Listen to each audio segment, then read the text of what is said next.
L'émission à un pixel près, c'est parfois à la croisée des chemins pour moi. C'est toujours un plaisir de pouvoir faire découvrir des perspectives, des métiers de la création ludique et de pouvoir poser des questions et de présenter ces différentes perspectives, ces différents points de vue sur la création. Mais parfois, on se retrouve dans des métiers que je ne connais pas moi-même, avec des questionnements que je porte depuis un bon moment et que j'ai toujours voulu poser. Et là, on se retrouve avec une série d'interviews que je vais vous proposer de découvrir au fur et à mesure pour clôturer cette saison d'un pixel près, où à l'occasion de la Zilan 2026, Radio Clapas a été invité les 15, 16 et 17 mai à Montpellier au Zénith. Alors qu'est-ce que c'est que la Zilan? Si jamais vous n'avez pas potentiellement découvert l'épisode précédent, on se retrouve avec un événement tournoi où on va avoir du public, en tout cas pour la finale, mais où on va avoir 200 personnes participantes organisées en duo qui vont concourir au travers de jeux qui sont extrêmement différents puisqu'on est sur du Age of Empires 4 développement, jeu de stratégie temps réel, on va passer sur du Street Fighter 6 en passant par du Super Battle Golf et de la pêche au canard. Et donc la question que je me suis toujours posée, c'est en termes de tournoi, on organise ça comment? Il s'agit d'e-sport, on en parle souvent de cette thématique-là, mais à quel point c'est différent du sport en termes d'organisation. Et donc c'est ça qui permet de rendre cet épisode un petit peu particulier, puisqu'en plus l'événement a été diffusé sur Twitch, sur la chaîne de Zerator, et pour avoir une chaîne Twitch moi-même avec la chaîne Indé Jeux qui permet d'avoir les découvertes interviews avec les studios indépendants, il y a nécessairement différents aspects qui font que forcément je vais avoir le plaisir de recevoir en interview Hugo Tega, qui est chef de projet tournoi et qui, pour le coup, va avoir énormément de réponses sur ces questions-là. Du coup, je m'appelle Hugo. Ça fait maintenant 6 ans que je travaille chez ZQSD Productions. Je travaille au poste de chef de projet tournoi, donc qui est un poste qui est assez large et qui en même temps est pas très connu parce que quand je suis commencé, je pense qu'on se comptait sous les doigts d'une main en France. Mais globalement, on fait de la gestion de projet assez classique sur ce qui se fait dans plein de domaines, à la différence près qu'on a une spécialisation, nous, qui est du coup la partie e-sport, la partie tournoi, et donc qui est l'organisation et la gestion de tournois de jeux vidéo. Et ça passe par des compétitions en ligne, par des compétitions en physique comme la Zilan où on a beaucoup de monde, et par plein d'autres choses parce qu'on travaille aussi pas mal sur du marketing et donc des tournois qui vont être plus des destinations de marketing. Mais donc voilà, on a un scope qui est assez large et sur des jeux qui sont tous aussi différents les uns que les autres. Donc on n'a pas trop de journées qui se ressemblent. Par rapport à ça, quand on organise un tournoi, une question que va peut-être se poser la partie auditrice qui est pas forcément en connaissance du jeu vidéo, etc. Est-ce qu'il y a des différences de base en fait en termes d'organisation entre un tournoi jeu vidéo et un tournoi typiquement tennis ou n'importe quel sport dont on a peut-être plus l'habitude dans les médias traditionnels? Ouais, bien sûr. Une des grosses différences entre le sport traditionnel et l'e-sport, c'est que le sport traditionnel, en fait, les sports sont des choses libres pour la plupart, mais nous, dès qu'on veut faire quelque chose sur un jeu, il faut savoir qu'on travaille sur un objet qui est privé, qui appartient à une entreprise, parce que les jeux vidéo sont créés par des entreprises, sont détenus par des entreprises, donc on peut pas faire tout ce qu'on veut, on n'est pas libre de faire tout ce qu'on veut. Donc la première chose à faire quand on veut créer un tournoi, déjà, c'est d'obtenir les accords, l'accord de l'éditeur, pour pouvoir faire quoi que ce soit sur le jeu, parce qu'on va utiliser du coup du matériel qui lui appartient. Donc ça, c'est la grosse différence de base quand on veut organiser quelque chose. Et ensuite, on va travailler du coup donc sur ce jeu-là.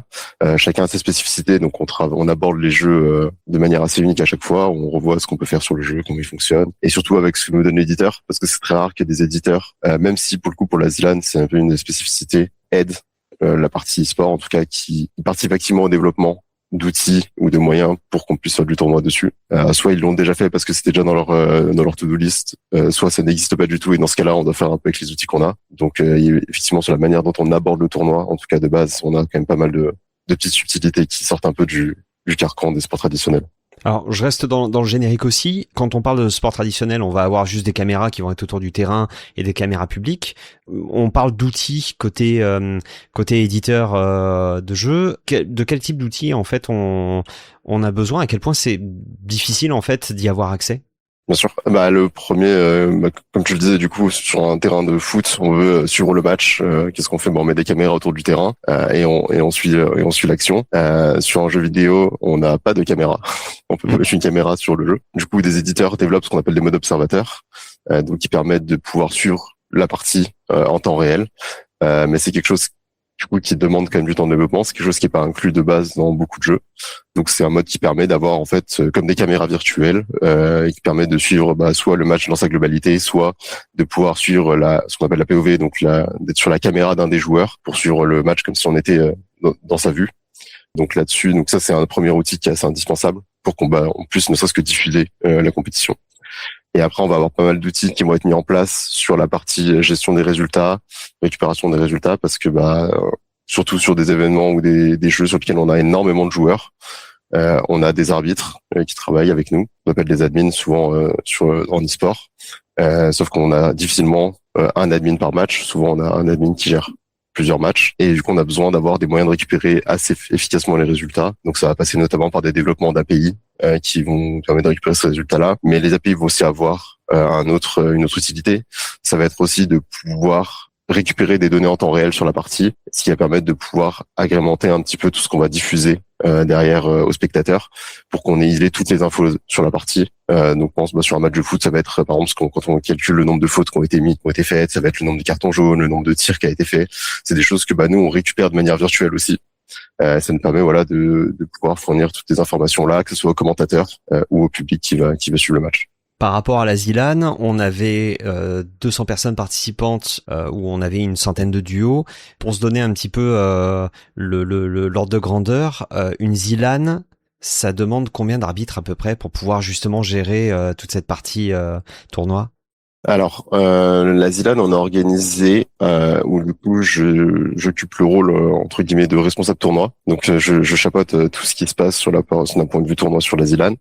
Dans mon équipe proche, j'ai 3 personnes qui vont travailler avec moi. Je vais avoir une personne qui va être en charge des arbitres justement qui vont être dans la salle. Donc qui fait la relation avec les arbitres et qui fait remonter les infos, qu'on puisse avoir toute l'info et prendre les décisions qui s'imposent si nécessaire. Je vais avoir Alan qui est notre développeur qui travaille et qui va développer en fait toute une plateforme de gestion de tournoi parce que il y a plein de plateformes qui existent déjà en ligne pour faire de la gestion de tournoi qui fonctionnent très bien pour du tournoi classique. Sauf que la ZLAN, on est sur un format qui est extrêmement particulier parce que justement on a 8 jeux différents et qu'au même sans parler des jeux, on a déjà un format de tournoi qui est c'est un peu une chimère. On met plein de types de formats dedans avec ce qu'on appelle du seeding, donc comment on place les gens dans les arbres de manière assez différente. C'est des choses qui sont assez uniques. Donc en fait, tous les outils de tournoi qui existent ne sont pas assez personnalisables pour nous. Donc on arrive donc jusqu'à il y a 3 ans, on faisait ça sur un Google Sheets qui faisait à peu près 120 pages. Qui étaient toutes reliées les unes avec les autres, ce qui était infâme. Je pense que j'y passais des semaines dessus. Pas forcément qu'il y ait une erreur à un moment, parce que sur 120 pages, il y a un moment, je vais avoir oublié une virgule. Donc, on est obligé de corriger en temps réel. Donc là, maintenant, ça fait 3 ans, du coup, qu'on a une plateforme qui est développée en interne pour pouvoir gérer tout ça, ce qui nous facilite le travail énormément, qui permet de faire le lien, justement, avec ces API pour récupération de résultats, qui va aussi nous permettre de communiquer des informations aux joueurs, parce que du coup tous les joueurs ont accès à cette plateforme-là, ils peuvent voir du coup les matchs qu'ils vont avoir, ils peuvent voir les pseudos des adversaires contre lesquels ils vont jouer, ils vont pouvoir avoir toutes les règles qui sont récapitulées, et ça nous permet aussi de pouvoir communiquer avec le public du coup tous les résultats en temps réel, pareil sur le site, et avoir tous les calculs qui sont faits sans qu'on ait très embêté. Donc j'avoue que là-dessus ça a été un gros apport il y a quelques années. Et la dernière personne qu'on va avoir, c'est une personne qui va faire le lien avec la production. Parce que du coup nous on va gérer toute la partie tournoi, on va s'assurer que les parties se lancent, qu'on a les joueurs qui sont prêts à partir en game, mais du coup on a toute une prod derrière. Il faut se rendre compte, maintenant on est plus très loin de ce que fait la télé en termes de production, donc ça demande beaucoup de monde, ça demande des timings qui sont assez serrés. On a vraiment toute une grille à suivre en disant là ok, on a prévu 5 minutes pour faire cette introduction là, puis ensuite on a 1 minute pour préparer la partie, et au bout de 6 minutes on doit être en partie. Donc c'est des timings qui sont assez fin, et donc on a besoin de quelqu'un qui fait cette relation-là entre nous, le tournoi, et la production pour qu'on puisse dialoguer et que tout le monde ait les infos si jamais on a du retard, parce que ça arrive forcément. Il suffit qu'il y ait un joueur qui ait son PC qui d'un coup décide de s'arrêter, du coup nous on doit retarder un peu, donc voilà, donc il y a tout un échange là. Donc ça c'est notre noyau un peu dur sur la ZLAN. Donc on est 4 personnes. Moi mon rôle c'est juste de chapeauter c'est tout le monde, et que si quelqu'un a un problème d'être là pour les aider. Si tout se passe bien, généralement une fois que la ZLAN est lancée, je fais beaucoup moins, j'ai beaucoup moins à faire. Mais par contre, moi, j'ai la tête libre pour si jamais il y a un problème pour pouvoir le résoudre assez rapidement. Et donc ça, c'est pour la partie ce qu'on appelle table admin. Donc c'est les gens qui sont un peu en arrière, qui sont pas directement en contact des joueurs. Et après, pour le coup, on a 10 arbitres pour les 200 équipes de la ZLAN. Donc ils sont répartis dans la salle. On leur donne une vingtaine de joueurs du coup à gérer chacun. Et donc ils se baladent sur une petite zone du coup avec leurs 20 joueurs. Ça nous permet d'avoir aussi c'est quelque chose sur lequel on a toujours un peu mis l'accent, c'est d'avoir une relation assez humaine sur nos tournois. C'est quelque chose qui est assez important pour nous parce que on arbitre, souvent le mot est un peu péjoratif, mais c'est pas du tout le but. On est là, on fait ça parce qu'on aime ce qu'on fait, on aime ça parce qu'on aime le jeu vidéo, on aime ça parce que on prend du plaisir à organiser l'événement. Les arbitres qui sont avec nous aussi, c'est souvent un plaisir pour tout le monde de venir, donc on essaie de faire en sorte que tout le monde soit dans les bonnes conditions. J'ai plus tendance à dire que c'est des nounous plutôt que des arbitres. Même si, évidemment, il y a des moments où on doit prendre des décisions plus compliquées et qui sont pas toujours pour tout le monde, mais de base, notre but, c'est que tout le monde passe un moment. Les timings sont compliqués et en plus de ça, il faut prendre parfois des décisions. J'ai en tête Riot Games qui, en finale de League of Legends, avait dû vraiment statuer sur en fait il y a une partie qui s'est gagnée sur un dégât qui s'est pris après une téléportation. Donc normalement le personnage aurait dû survivre à l'attaque puisqu'il a eu le temps de se téléporter, et pourtant il y a ce moment où il prend le dégât avec retard alors que c'était pas ce type d'attaque là. Comment est-ce que vous faites si jamais il y a ce genre de décision complètement inattendue en plus, parce que c'est vraiment des détails de jeu que vous pouvez rencontrer en cadre compétition en plus. Comment est-ce que vous faites pour à la fois maintenir le timing et prendre la décision aussi rapidement? On parle du principe quand même qu'on est une compétition avant tout, même s'il y a toute une émission derrière, même s'il y a tout un show, c'est très chouette, mais la compétition passe avant tout. Donc quoi qu'il arrive, si on doit prendre du temps pour statuer sur une décision qui est complexe, le tournoi prendra le pas dessus. Alors évidemment, on n'attendra pas 12 heures pour la prendre. C'est pour ça que généralement on arrive le plus préparé possible. On essaie de connaître les jeux au maximum de ce qu'on peut les connaître. Sur des jeux comme League of Legends, parce que du coup on travaille aussi par exemple sur la Ligue française de League of Legends, la Division 2. Donc ça pour le coup c'est des jeux qu'on connaît très bien, sur lesquels on a beaucoup de temps. On a des listes de bugs connus qui sont mis à jour assez régulièrement. Et surtout du coup on détermine quel bug nécessite quelle réaction aussi. Il y a des petits bugs, on sait que ça peut arriver. Les équipes sont au courant et dans ce cas-là, s'il arrive, il n'aura pas un gros impact au sur la partie, donc on continue la partie telle quelle. Par contre, on sait qu'il y a des bugs, ce qu'on appelle game breaker, qui vont toucher à l'intégrité du coup compétitive de la game. Et dans ce cas-là, il y a plusieurs moyens de le faire. Sur League of Legends, c'est super simple parce qu'il y a un truc qui s'appelle le chrono break, qui permet du coup de revenir à un instant dans la game précédente. Donc en fait, on peut faire un retour dans le passé sur la partie. Donc là, c'est incroyable comme outil. Et par contre, sur les jeux de la ZLAN, par exemple, c'est des choses qui n'existent évidemment pas. Et donc là, pour le coup, les décisions peuvent être variées. Donc là, c'est un peu à chaque fois du cas par cas. Donc c'est pour ça qu'on essaye d'avoir le cerveau libre. C'est pour ça que je dis que généralement je fais pas grand chose sur la ZLAN, parce que mon but c'est d'avoir justement quand il y a ce genre de décision à prendre vite, et que je sois pas saturé par autre chose et qu'on essaye d'être le plus fair possible pour tout le monde. Mais donc ça peut passer par plusieurs décisions. Ça va être soit de continuer la partie si jamais on estime que ça n'a pas suffisamment impacté le résultat pour nécessiter de la refaire, mais sinon on peut carrément rejouer la partie au complet, même si on arrive sur une fin de partie, parce que c'est un problème qui justement touche à cette intégrité compétitive. Et on en revient sur les outils, c'est-à-dire que là League of Legends il est vraiment taillé en termes d'outils pour pouvoir à la fois suivre la compétition, revenir en arrière s'il y a un problème, etc. Est-ce que dans les décisions des jeux à faire jouer en tournoi, quand il s'agit d'en parler, est-ce que la présence ou non des outils pèse beaucoup sur le choix final, ou est-ce qu'à un moment donné c'est vraiment si c'est un tournoi forcément d'un éditeur en particulier, si c'est Riot Games forcément c'est du League of Legends, mais dans le cadre de la ZLAN, est-ce qu'à un moment donné il y a cette concertation le jeu il est bien mais en fait on n'a pas de moyen de le suivre d'un point de vue spectateur? Est-ce que ça fait partie des conversations que vous avez? Totalement. Alors c'est pas du tout la priorité sur une ZLAN. Ça peut être le cas sur plein d'autres tournois, mais sur la ZLAN qui est un tournoi un peu plus fun, on va dire, on priorise d'abord quand même notre attrait pour les jeux. Alors notre attrait pour les jeux, ça peut être, quand on va dire ça, il y a des gens qui vont sourire parce qu'on a des jeux qui ressemblent parfois à rien sur la ZLAN, parce que pour rappeler aussi la ZLAN, c'est compétition du coup sur lesquelles on joue sur 10 jeux différents. Et sur ces 10 jeux-là, on peut avoir des jeux qui sont très e-sport. Donc on a eu par exemple du League of Legends, on a du Age of Empires, ce genre de jeux. Et on peut avoir des jeux qui n'ont strictement rien à voir et qui n'ont jamais fait d'e-sport et qui n'avaient aucune volonté de faire d'e-sport un jour. Par exemple, là, cette année, on avait un jeu où c'est des gorilles qui se battaient en se tirant dessus des bananes pour prendre le contrôle d'un tapis de danse et pour faire du DDR. Donc pour ceux qui connaissent le tapis de danse avec les flèches, là où il faut appuyer en rythme. Comme on s'en doute, c'est pas du tout un jeu qui était prévu pour de l'e-sport à la base. Mais le jeu nous fait rire. Donc en fait, il y a toute une partie de à quel point ça va être intéressant pour les spectateurs, à quel point ça va être cool à jouer pour les joueurs, à quel point ça va être et ensuite par contre il arrive une considération quand même de notre côté sur comment on va pouvoir gérer le jeu, parce que comme je dis, on a 200 joueurs, le timing est respecté, donc on a quand même besoin d'avoir un minimum d'outils pour le faire. Ça va passer notamment par un mode observer qui va nous permettre de suivre la partie. Alors même si maintenant on a des moyens de l'éviter, parce qu'on a un système maintenant qui nous permet en interne, qu'on a développé en interne, qui nous permet de récupérer les écrans de tous les joueurs sur les îles. Donc on a un moyen de récupérer les 200 écrans des joueurs. Donc maintenant on a même forcément plus besoin absolument d'un mode observateur, même si ça reste toujours plus sympathique pour faire des jolies choses. Et ensuite ça va être tout ce qui est la partie de récupération des résultats, parce que comme je disais, si on n'a pas moyen de récupérer des résultats, ça va être un problème. Alors il y a des fois, du coup on va discuter avec les éditeurs pour qu'ils puissent nous implémenter ces systèmes-là, notamment sur des petits jeux et des petits éditeurs. Ça marche très bien sur la ZLAN parce qu'on a un gros événement qui commence à avoir une certaine visibilité. Donc les éditeurs savent aussi que ça va leur apporter en termes de visibilité derrière sur leur jeu.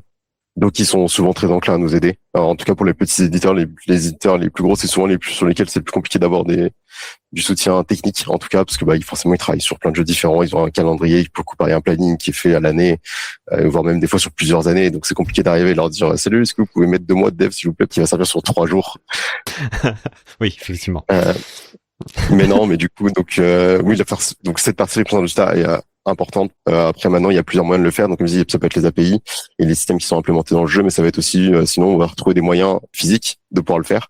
Ça va être est-ce qu'on a un scoreboard à la fin de la partie, tableau des scores, et dans ce cas-là ça veut dire que on va prendre des screenshots du leaderboard qu'on va ensuite rentrer à la main, ou est-ce que c'est faire de la reconnaissance d'image, voilà, ce genre de choses. Mais en tout cas, on va essayer de trouver des choses qui nous permettent de pouvoir récupérer le résultat d'une manière ou d'une autre. Et à la fin, si par contre, on se rend compte que peu importe ce qu'on essaie de mettre en place, soit ça prend 2 heures, soit c'est pas faisable, du coup, on doit faire un cut et prioriser un autre jeu du coup.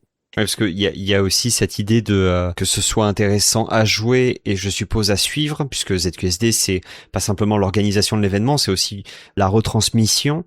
En termes de l'organisation en ligne et en présentiel, j'avais une question un peu plus personnelle, dans ce sens que à la ZLAN par exemple, en pleine finale, on a eu, d'ailleurs ça fait l'objet d'un extrait dans le précédent épisode, on a eu justement la partie de Worms où d'un coup le public est en folie, on sait pas du tout comment ça va se passer, etc. À quel point c'est facile ou difficile au contraire de garder la tête froide en plein tournoi quand on est du coup chef de projet, alors que d'un coup la compétition sur un jeu peut-être qu'on apprécie se retrouve vraiment au point culminant, voire même dans une espèce de duel absolument improbable. J'avoue, ça n'a jamais été trop un problème. Pourtant, je suis un gros anxieux, mais en événement, pas du tout. C'est le moment de ma vie où j'ai le moins de stress, parce que je pense qu'on a une partie d'adrénaline qui prend le relais. En fait, c'est un événement qu'on prépare. La Diane, faut se rendre compte que on a commencé à travailler dessus il y a 6 mois quasiment. Alors ça dépend des équipes, mais nous en tournoi, étant donné qu'on a un peu la base de la chose, on commence à réfléchir bien en amont. Alors on travaille pas à temps plein pendant 6 mois dessus, évidemment. On a plein d'autres projets à côté, mais en tout cas on commence à y réfléchir 6 mois avant. Donc en fait, quand on arrive le jour J, on a essayé de préparer tout ce qu'on pouvait préparer. On a essayé de faire en sorte d'être le plus carré possible sur tous nos sujets, de connaître au maximum tout ça. Donc je pense qu'on arrive quand même assez serein du coup sur la chose. Donc c'est assez rare en tout cas que la partie jeu soit un problème, en tout cas sur la gestion du stress, et que c'est tout, en tout cas de la prise de décision assez importante. Ça m'impacte un peu plus quand ça touche les joueurs directement, donc notamment des décisions de tournoi, parce que on a des joueurs qui s'entraînent des centaines d'heures sur des tournois, voire pour certains c'est alors je parle dans le cadre de la ZLAN, mais dans le cadre d'autres tournois, pour le coup, s'il y en a qui c'est leur vie, ils passent, c'est leur métier. Il faut se rendre compte aussi que maintenant on a des joueurs professionnels. Donc qui dédient leur vie à ça. C'est des athlètes de haut niveau, c'est des gens qui s'entraînent 10 heures par jour, qui maintenant en plus ont des diètes, qui font du sport à côté pour être dans les meilleures conditions, qui sont suivis par des coachs physiques et mentaux. Donc et il y a des enjeux aussi financiers pour certaines équipes sur des tournois. Il y a des équipes qui ont besoin de résultats pour pouvoir se maintenir du coup dans l'écosystème. Et donc dans ce cas-là, les décisions sont un peu plus compliquées à prendre, parce que il faut réussir à sortir un peu ça de sa tête pour essayer de prendre la décision la plus faire possible, en sortant toute la partie émotionnelle du coup de l'équation. Mais en tout cas sur une Zilan ou en public, le public intervient pas trop là-dedans. On arrive, je pense, à bien dissocier la chose. Il y a un moment où quand ça se passe justement bien, parce que là on a parlé des moments où c'était compliqué, justement quand ça se passe bien et que les participants qui sont bien dedans, tout se passe normal, il n'y a pas de bug, etc. Est-ce qu'il y a un moment où c'est la partie passionnée qui prend le dessus, c'est-à-dire il y a un côté presque le pro se met un peu en pause parce que tout se passe bien et on regarde la compétition juste pour voir le match en lui-même. Est-ce qu'il y a encore des moments comme ça ou est-ce que l'automatisme professionnel reste constant? Non, je pense qu'on est des passionnés avant tout. Évidemment qu'il y a des moments sur l'événement où on est là aussi avec nos spectateurs, même si on a toujours un truc, on a toujours cette partie-là quand même dans le coin de la tête, en disant à tout moment il peut se passer un truc, il faut qu'on soit prêt. Mais non, il y a vraiment des moments où pareil, on suit les parties avec comme si on était devant notre télé, parce qu'on crie dessus aussi, parce que sur la Zilan, c'est des joueurs qu'on revoit tous les ans, donc on a un peu une attache aussi un peu particulière avec tous ces joueurs-là. Donc c'est toujours, on a discuté avec eux, on a échangé, donc on est toujours aussi on a toujours un peu hâte de voir tout ce qui va se passer. Donc on regarde toujours ça. Et moi, le truc qui me marque le plus sur les événements, ça fait 6 ans et c'est toujours la chose qui me frappe le plus, c'est la partie publique. Quand on rentre dans une salle où il y a tout le monde qui crie à l'unisson sur un truc, moi ça me fait toujours des frissons et c'est toujours un peu cette partie-là moi qui m'attrape. Et il y a un souvenir comme ça de tournoi, alors ça peut être la dernière édition de la Zilan évidemment, mais est-ce qu'il y a un souvenir comme ça qui revient de temps en temps en disant c'était quand même absolument incroyable? La Trackmania Cup à Bercy, on a organisé un événement du coup sur un jeu qui s'appelle Trackmania, qui est un jeu de voiture et qui s'est étalé sur plusieurs années. On a fait plusieurs zéniths jusqu'au point culminant du coup qui était Bercy, qu'on a rempli. Pour Bercy, pour le coup, c'était assez rare maintenant que je le fasse encore, mais j'étais arbitre, donc j'étais sur scène avec les joueurs. Et là, pour le coup, on est sur une scène centrale, du coup, sur un Bercy, qui est une salle qui est assez impressionnante parce que c'est un mur en fait de gens à 360. Et donc là, ouais, j'avoue que j'ai pris une claque assez monumentale. Surtout que c'est la première fois que j'ai ramené beaucoup mes parents dans notre milieu. Parce que, alors, j'ai toujours été un passionné de jeux vidéo, c'est mon père qui m'avait mis dedans, donc il a quand même toujours un peu suivi. Mais ça a toujours été assez obscur pour eux, ce que je pouvais faire, ce qu'on pouvait faire, même s'ils voyaient des trucs passer, et c'est là, ça a l'air cool, mais il fait son truc dans son coin, c'est une niche. Donc, quand on peut montrer comme ça aux gens que voilà, maintenant on commence à atteindre des niveaux qui sont assez impressionnants, qui sont vraiment des niveaux pro, quoi. Donc, Disons que la niche, ça restera un souvenir assez marquant. Ouais, la niche, l'idée de l'événement niche, c'est vrai que ça vole un peu en éclat à partir du moment où il y a Bercy, quoi. C'est-à-dire, d'un coup, on se rend compte, alors que c'est une grosse niche. Oui, c'est ça, c'est une grosse niche, alors que, en fait, tant que c'est sur Twitch, par exemple, sur le live de Zerator, sur la Zilan, j'ai vu un 146 000 personnes en simultané. C'est vrai que ça a même pas été le top de la compétition, mais toujours est-il que on se rend pas compte, 146 000 personnes en simultané sur un événement. Bon, on se dit que c'est Internet, donc ça paraît à peu près logique. Quand ça remplit une salle comme Bercy, effectivement, ça peut changer. Réel. Ouais, c'est ça. Ça rend tout réel. Voilà, il y a un peu cette partie-là. En parlant de tournoi, ZQSD, de ce que moi j'ai pu voir, c'est qu'il y a un métier événementiel entre autres, parce qu'il y a pas mal de choses entre la rediffusion, entre l'organisation de tournois, etc. Est-ce que justement, quand on parle des outils de ZQSD, quand on parle du savoir-faire, notamment d'adapter un jeu qui est pas prévu pour en tournoi, etc., quand tu regardes un tournoi plus classique ou organisé par d'autres, est-ce que des fois il y a cet œil professionnel qui va, je sais pas, voir un match de foot et dire c'est dommage qu'ils aient pas cette idée-là, c'est dommage que tu vois, on pourrait c'est dommage qu'ils prennent pas ce type d'idée-là du jeu vidéo. Est-ce que c'est quelque chose qui arrive de temps en temps, cette espèce de ça mériterait plus de porosité? Totalement. Je pense qu'on a une déformation professionnelle maintenant, mais c'est compliqué de regarder un show, une émission, un jeu sans voir, sans être en mode peut-être que ce truc-là, je l'aurais pas fait comme ça, ou tiens, j'aime bien cette idée. Au contraire, parce que les deux marchent. On est énormément inspiré aussi par ce qui se fait ailleurs. Je pense qu'on est dans un milieu qui est assez ouvert, et surtout le milieu de la production, est assez large, notamment pareil sur la télé. Mine de rien, qu'on le veuille ou non, la télé. Alors quand je dis la télé, je prends aussi maintenant toutes les plateformes de streaming classiques, mais on regarde beaucoup ce qui se fait ailleurs. Enfin, j'ai les carnets de notes remplis d'idées où je suis en mode ah tiens ce truc-là pourrait peut-être nous servir un jour, ou ah tiens sur ce jeu-là j'ai bien leur idée de base, mais j'aurais bien modifié ça en faisant ça. Je pense que ça serait plus intéressant. Donc non là-dessus totalement. Je pense que ça fait partie à la fois de la passion, parce que comme je disais avant tout c'est un métier passion. On a cette chance-là de travailler. Je le dis toujours, mais si je disais ça aux gamins de 5 ans, j'étais à l'époque en disant hey, tu vas faire des tournois de jeux vidéo, c'est ton métier. J'étais là oui, allez. Mais non, du coup, non, il y a toujours un peu ce truc-là, forcément. Des fois, sur un choix, le mode, ah, tiens, c'est light là. Le jeu de là était vachement sympa. Oui, ok. Des inspirations assez C'est ça, je fréquentes. pense que c'est partie un peu créative, forcément, comme dans tous les métiers un peu créatifs, je pense. Après, on se rend pas compte d'ailleurs, parce que quand on dit on fait du tournoi, la partie créative peut paraître un peu vague, mais comme sur la Zillion, par exemple, où on a des formats qui ressemblent un peu à pas grand-chose, et en même temps qui sont des chimères de tout, on a quand même une grosse partie créative, et surtout, on est encore alors même si maintenant on a beaucoup grossi, ces dernières années, on est un peu des touches à tout. Enfin, je sais que moi, ce qui me passionne, c'est aussi de pouvoir donner mon avis sur la scéno, c'est aussi de pouvoir dire ah tiens cette vidéo là, je trouve ça c'est cool, mais est-ce qu'on pourrait pas mettre ça dedans? Ouais. Donc il y a toujours un peu cette partie là quand même. Et là, le prochain gros événement sur lequel tu travailles, est-ce que tu peux déjà nous en parler, ou c'est encore peut-être un peu trop tôt?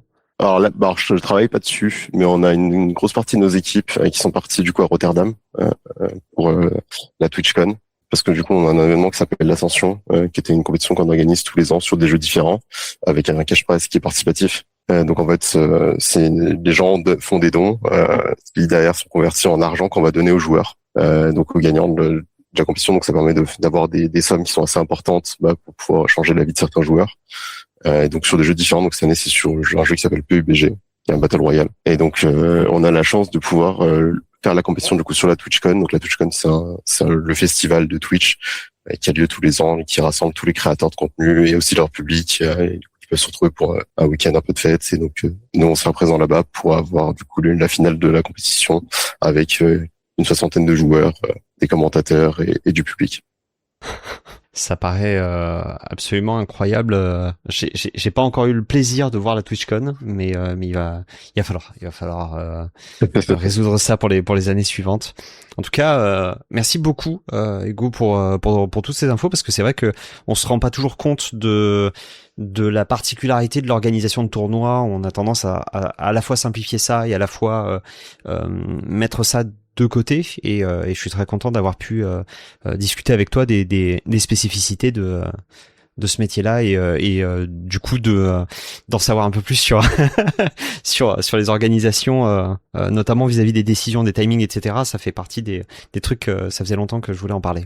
Grand plaisir en tout cas.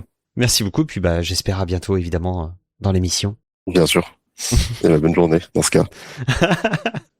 De même.